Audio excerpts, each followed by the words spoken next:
महिला आयोग की कार्यवाहक अध्यक्ष प्रीति भारद्वाज जी आज नेतिका हत्याकांड के बाद परिवारजनों को सांत्वना देने के लिए पहुंची हैं। क्या कुछ पूरा मामला है, क्या कुछ सांत्वना दी है?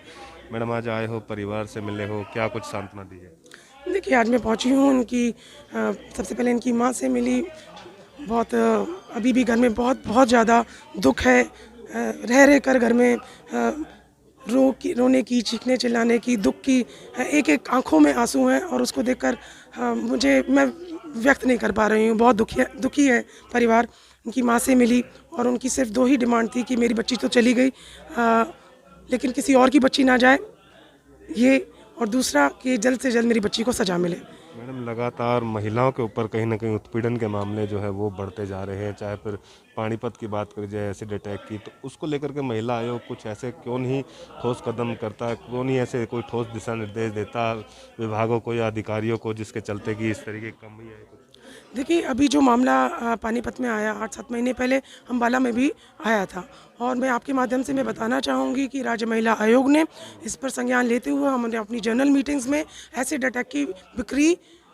सिर्फ इंडस्ट्रियल एस्टैब्लिशमेंट के लिए हो, और जो लोग जैसे जिनका इसका यूज़ है उन्हीं के लिए हो, और ये लाइसेंस हो, ना कि ओवर द काउंटर इसको बेचा जाए कि गली मोहल्ले में किसी पंसारी की दुकान पे भी एसिड बहुत फ्रीली अवेलेबल है वो ना हो। तो उसके लिए हमने लेबर डिपार्टमेंट को भी हमने लिखा था, अपने जनरल मीटिंग्स में भी हमने एजेंडा के बनाकर इसको हमने बाकी सारे डिपार्टमेंट्स में भी इसके बारे में जागरूकता लाई थी, और अभी तक हम 3 रिमाइंडर्स भेज चुके हैं। यदि इस पर भी अभी तक कार्रवाई नहीं हो पाई और मामले अभी भी आ रहे हैं, तो दोबारा से हमें ऐसा सोचना होगा कि सुप्रीम कोर्ट के प्रतिबंध के बावजूद भी ये सख्ती से लागू नहीं हुआ, उसको लागू कराना की हमारी एक स्ट्रॉन्ग सिफारिश है। हम सरकार को भेजेंगे और अपनी WCD मिनिस्टर को भी, और मिलेंगे भी और लागू करवाएंगे। परिवार से बात हुई होगी, परिवार ने क्या कुछ बताया, किस तरीके का मामला था, क्या लगता है आपको लव जिहाद से जोड़ा जा रहा है इस मामले में? देखिए, दोनों तरीके की महिलाओं की अपनी अलग उन्होंने साथ शेयर किया, और जिस बच्ची जो चश्मदीद गवाह है वो भी एक तरीके के ट्रूमा में है, उसको भी काउंसलिंग की ज़रूरत रहेगी, और रह कर उसके भी दिमाग में या मेमोरीज़ में ये सारी चीज़ें आएंगी। उसके लिए हमने यहाँ पे जो डिस्ट्रिक्ट प्रोटेक्शन ऑफिसर है और यहाँ के जो काउंसलर्स होंगे या सिविल हॉस्पिटल में किस प्रकार की उस बच्ची को हम काउंसलिंग कर पाएंगे ताकि वो इस सदमे से बाहर जल्दी से जल्दी निकल सके और अपना नॉर्मल जीवन जी सके। वो भी 25 वर्ष की महिला है, बच्ची है,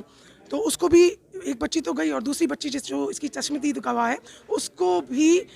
ठीक रखना हमारी जिम्मेदारी बनती है, नैतिक जिम्मेदारी बनती है। तो दूसरा, यहाँ पर उन्होंने पुरुष शो किया, यहाँ पर सभा बैठी थी, जो फैमिली के लोग थे उन्होंने हमारे साथ एक ज्ञापन शेयर किया, कुछ संगठनों के भी लोग थे, तो उनसे हमारी यही बात हुई कि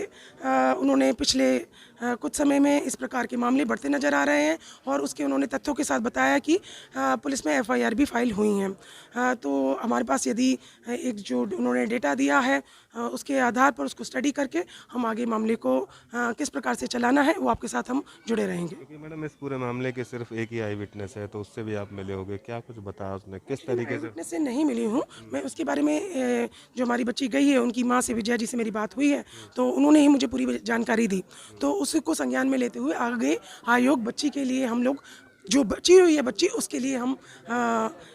उसके लिए सुरक्षा भी बहुत ज़रूरी है, बिकॉज और फैमिली के लिए भी ये दो चीज़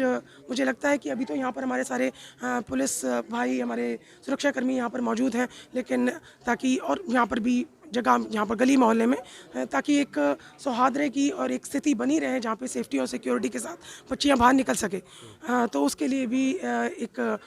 PCR तैनात आसपास के इलाके में रेगुलरली आती जाती रहनी चाहिए। ये हमारी भी रिकमेंडेशंस रहेंगी। महिलाओं को क्या आश्वासन देना चाहेंगे, किस तरीके से आश्वस्त करेंगे कि अब वो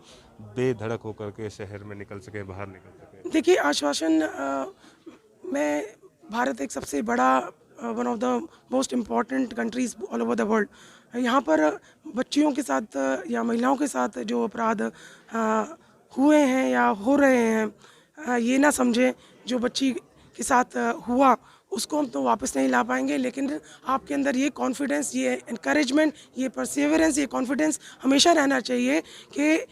कानून आपके साथ है, महिला आयोग आपके साथ है, सरकार आपके साथ है, पूरा देश आपके साथ है। और जो ये नारा है बेटी बचाओ का, बेटी पढ़ाओ का, सिर्फ नारा ही नहीं है कि बिट्स एंड पीसेस में मामले होते हैं, ना रहे। मैं आपको आश्वस्त, देखो आपने बहुत ही ट्रिकी क्वेश्चन पूछा है, लेकिन ये कहना चाहूँगी कि डर के आगे ही हम आगे बढ़ पाएंगे। और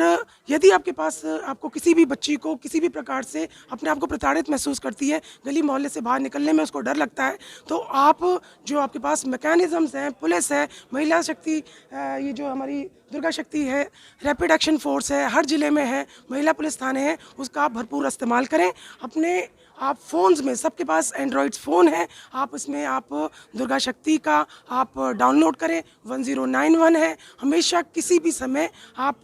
किसी भी परिस्थिति में आप ज़रूर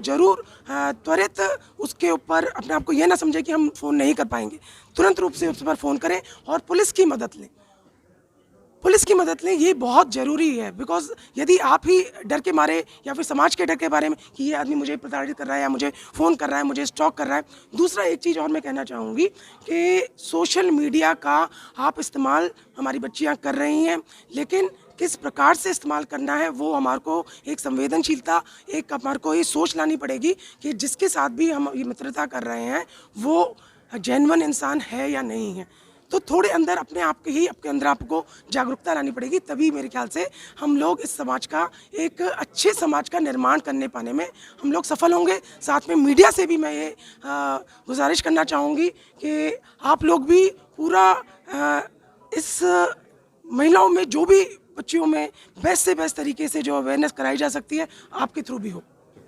ये हरियाणा महिला का कार्यवाहक अध्यक्ष हैं और इन्होंने साफ तौर से प्रीति भारद्वाज ने बताया कि किस तरीके से महिलाओं को जो है वो अपने आप में निर्भर होना पड़ेगा और कहीं ना कहीं जिस तरीके से आजकल सोशल मीडिया के माध्यम से महिलाएं जो कई जो ये लव जिहाद का मामले चल रहे हैं तो जिसके चंगुल में वो फंस जाती है, तो उससे भी वो बचने के उपाय जो इन्होंने बताया और परिवार को सांत्वना देने के बाद इन्होंने ये कहा है कि कहीं ना कहीं जिस तरीके से जो मृतका है उसको पूरे तरीके से न्याय दिलाने का काम करेंगे। फरीदाबाद से अनिल राठी, पंजाब के।